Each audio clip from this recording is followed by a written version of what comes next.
partnership with Autism Speaks Canada, a program called the Look at Me Project. And that was about an app called the Look at Me app that was designed to help children on the spectrum strengthen their communication skills and work on building and maintaining eye contact.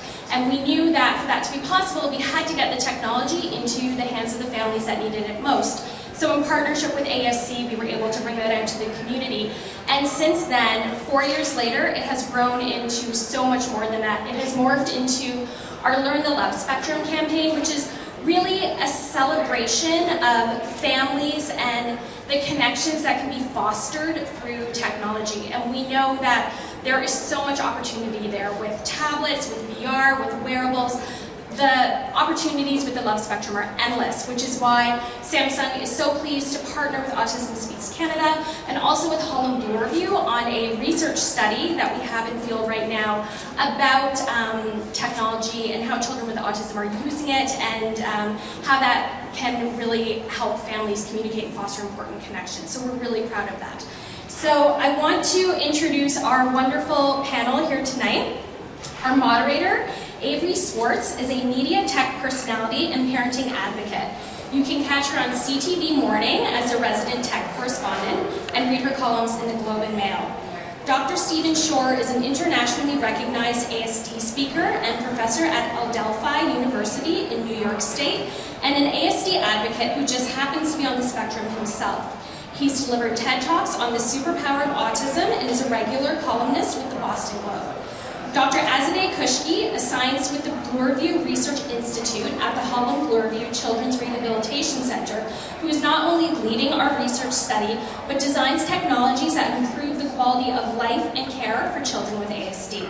And Dave Calabez, a parent from the Autism Speaks Canada network, who lives in Toronto with his wife May and their 2 children, Lexi and Lucas. Lucas was diagnosed with autism at age 3, and both he and his sister are super ambassadors for spreading autism awareness. For this entire campaign, and especially for hosting us here tonight in your gorgeous space. I'm so excited to be here with you this evening, and I'm particularly excited with our panelists because they come from such a wonderfully diverse background, and I'm really excited to dive into some of these topics and hear what each of you have to say on so many different aspects of technology and what it's like for families living with autism and how technology can be a real catalyst in your experiences. So to kick things off, just to make sure that everyone is a little bit more familiar with our panelists and can learn about the work that they are doing, I'd love to hear just in a few words, Dr. Shore, can you tell us a little bit about the work that you're doing? Oh, sure.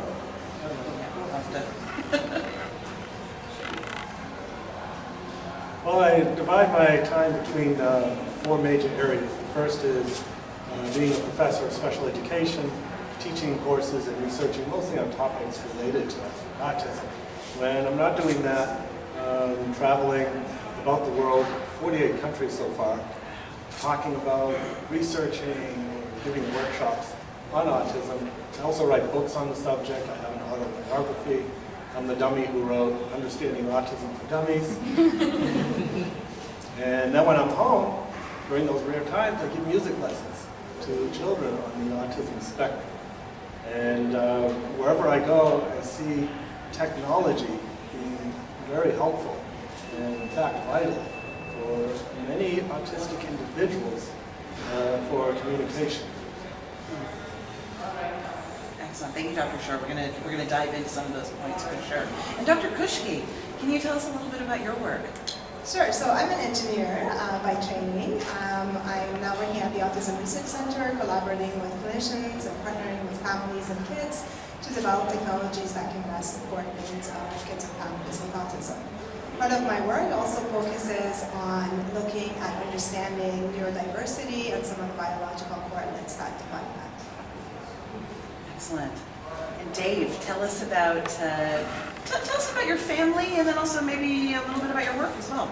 Sure. So I'm a proud father of 2, Lucas and Lexi, and one of my occupations, I'm a senior manager within the computer forensics group, Deloitte. And so I'm surrounded with technology all the time, and so I really advocate to how we can leverage what I do at work and create synergies at home with my kids. Excellent. So to kick things off, I'd love to hear again from each of you before I kind of dive into some individual questions. Tell me some examples, kind of maybe in broad strokes, or if you have any very particular examples of some of it, particularly from your work, maybe what you're seeing in the relationship between technology and children with autism spectrum disorder.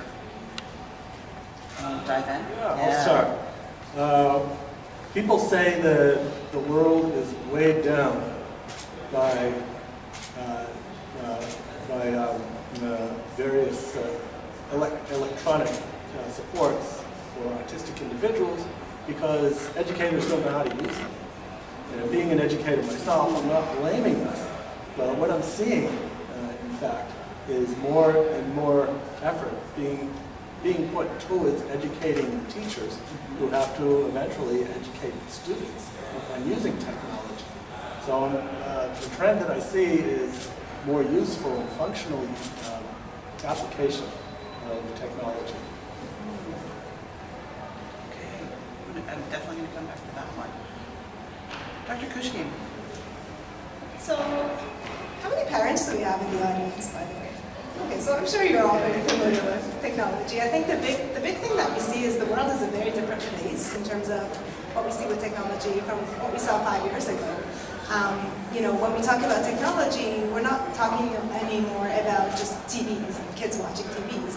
Now we're talking about technologies that are everywhere. There's all kinds of smartwatches and mobile devices and tablets, and we're no longer restricted to using these technologies from your couch, from your family room, but now these can be everywhere. Like Dr. Shaw mentioned, we have them in schools, we have them in educational settings, we have them in your kitchen, as you can see right here. So I think this idea of technology being pervasive and being everywhere is the trend that we're seeing now. In my space, I see technology everywhere. And nowadays, like, we have a supercomputer in our pockets here that we didn't have 20 years ago. And so really understanding what is the power, how can we leverage that? And so, you know, and I only envision that it's only going to get progressive even more, and that we are going to be, tethered is the wrong word, but we are going to be super connected to each other more so. This world is going to get smaller and smaller, and we're going to be more connected with each other. So really understanding how that will look like, and taking advantage of that and saying, what are the possibilities that we can make this really good for us? Not just in kids with autism, but really understanding as kids, how do they get into this space that technology is being surrounded. My son does not know anything without technology. He doesn't even know what a pager is. He's like, why would someone page you? I'm like, yeah, well, there's a quarter. What's a quarter? They got a payphone. Like, but that's how it is. It's a paradigm shift. And 20 years from now, we're going to be talking something totally different. And it's going to be, you had a phone in your pocket? And so that's where I see this. Dave, tell us a little bit more about the technology that you use with Lucas.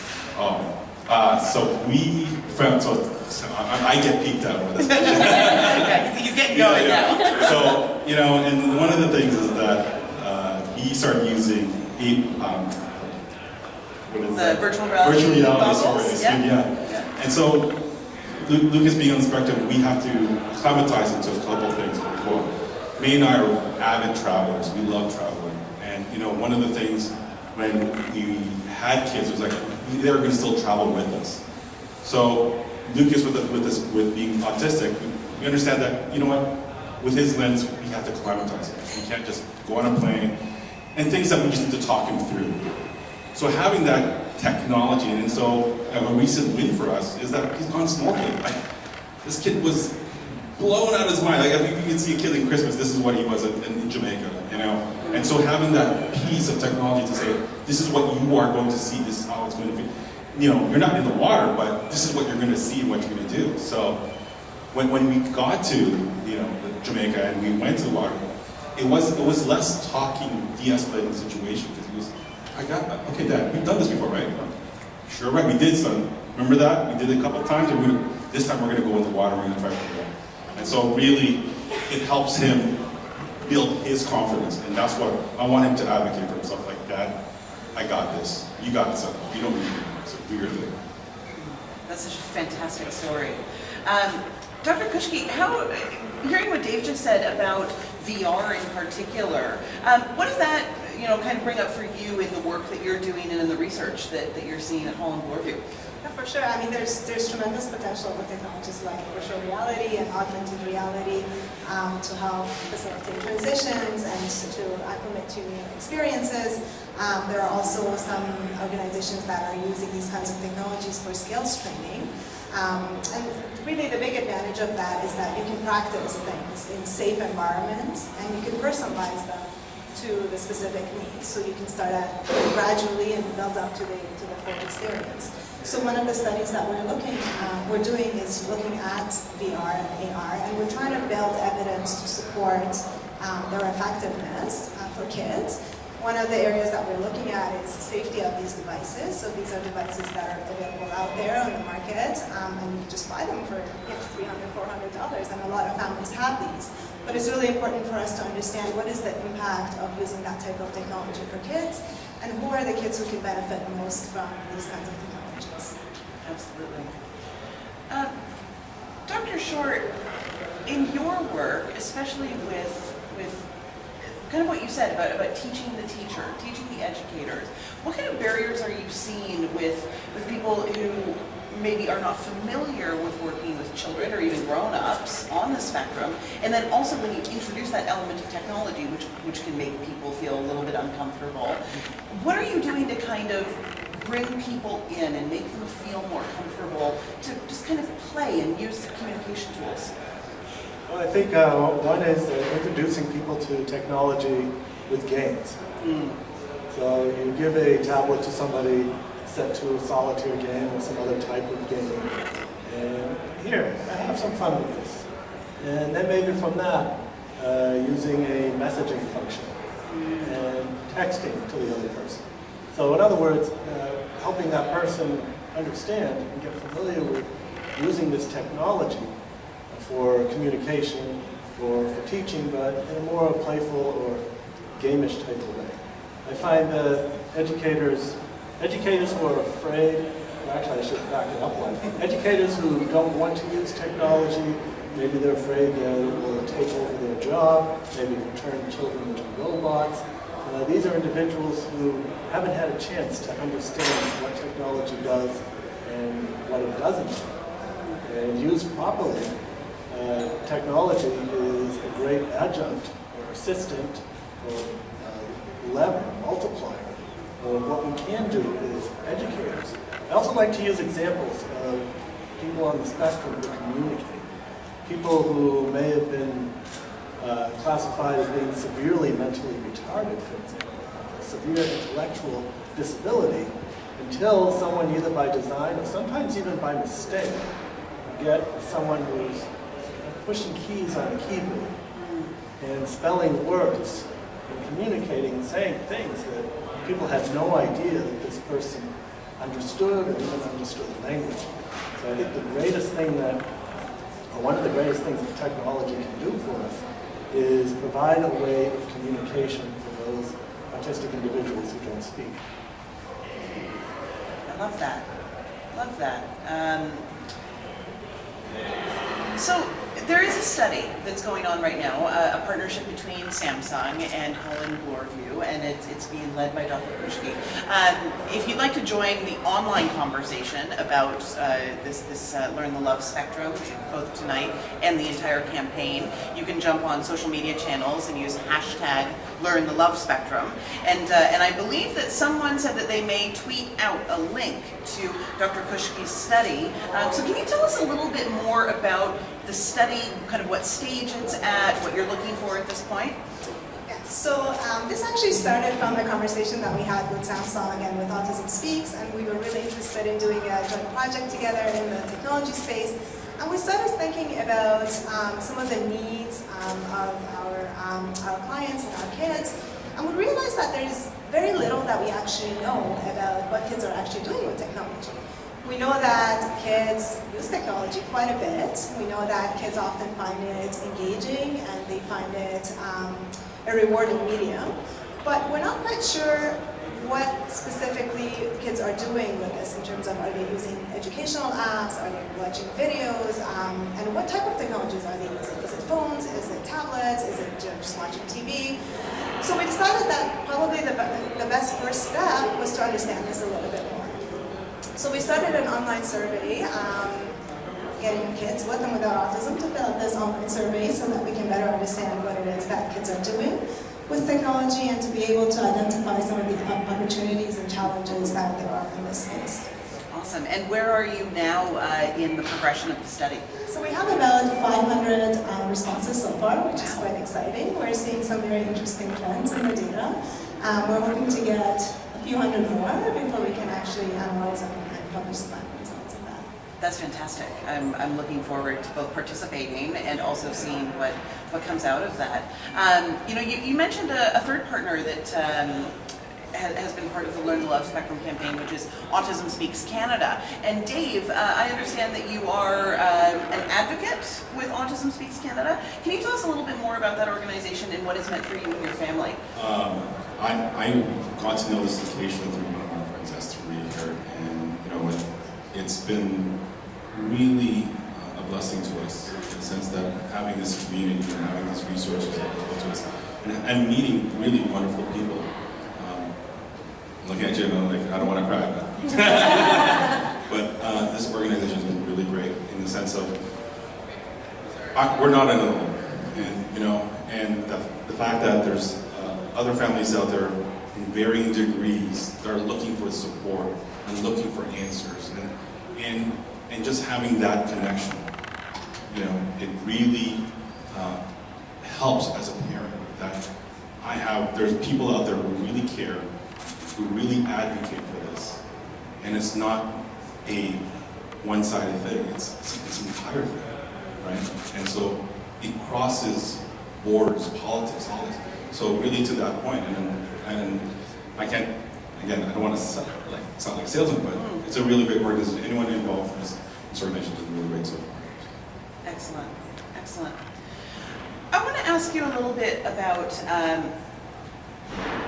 people with autism spectrum disorder as they grow up and then eventually enter the workforce and some of the challenges that they may face in the workplace. And I know, Dr. Shore, we were talking on the phone a couple of weeks ago, and you were telling us a little bit about some of the work that you're doing as an advocate on behalf of people with ASD to kind of train workplaces. And I love that Dr. Shore has an amazing TED Talk in which he talks about how autism is a superpower. Mm-hmm. And I love that. And it's a wonderful, wonderful way to kind of spin this completely on its head, to think of this isn't a disability, this is a super ability.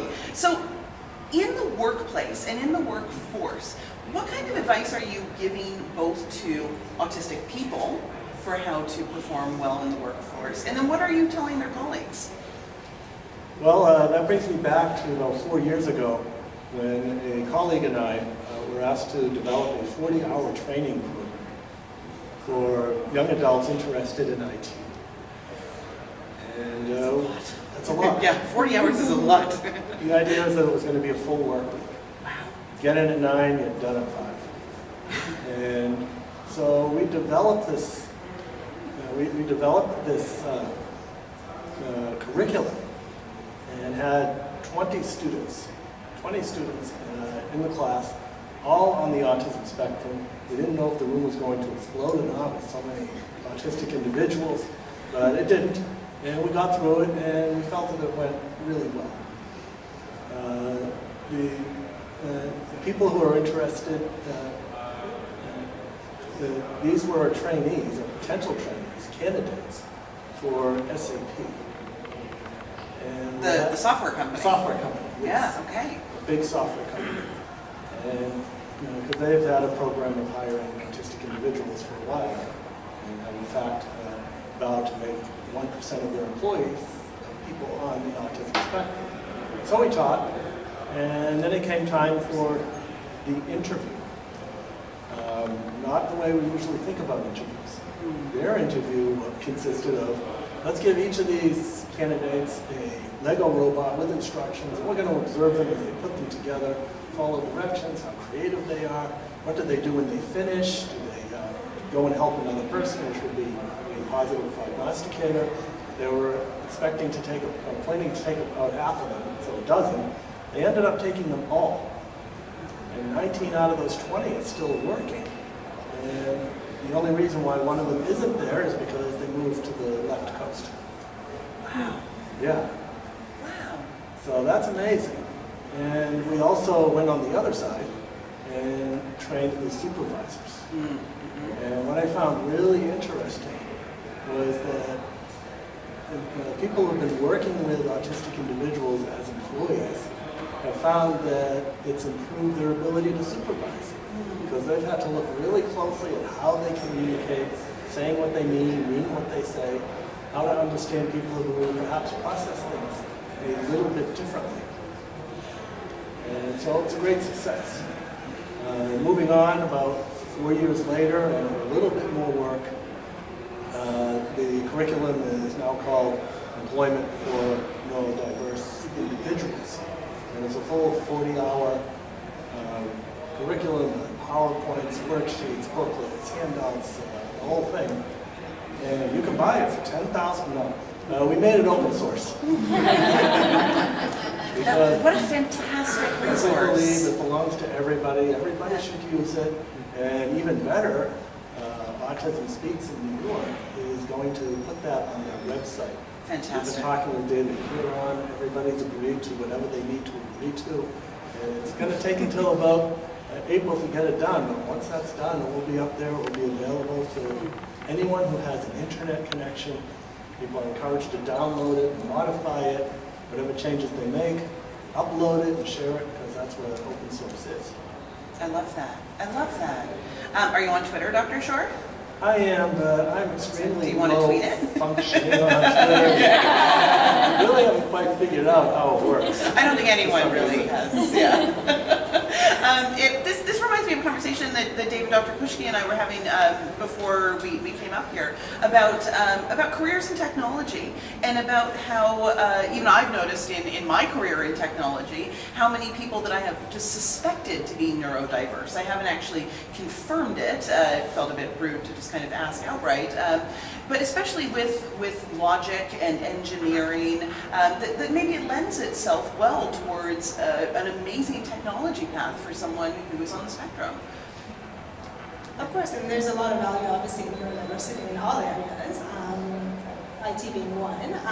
In fact, we actually have been funded by Autism Speaks as well to develop a similar curriculum, so we should definitely chat. Yeah, let's chat. Specifically looking at coding for youth with ASD. I think the really amazing thing that came out of it was that we started partnering with a lot of industry people to kind of understand what the priorities are in industries so similar to SAP, and just the enthusiasm that we found out there. I mean, there are obviously a lot of challenges with employment and educating employers, but there's just so much enthusiasm to learn and to support individuals that are neurodiverse with their needs, and I think that was really the very positive message that came out of that project. Deloitte's a very forward-thinking company, and we have a diversity inclusion initiative that's national. And within my group, directly within my group, we've hired someone and went through the same interview process like any other person. And Kim is really great. We've noticed where the strengths are, and we've detail-oriented, being very meticulous, and really setting her up for success every week, every 2 weeks, and having regular touch points and what that success looks like. And one of the things that came back to me later on was that she's never been so happy. And I was just sharing inside there that she keeps us honest too, because we have to be clear in our communication.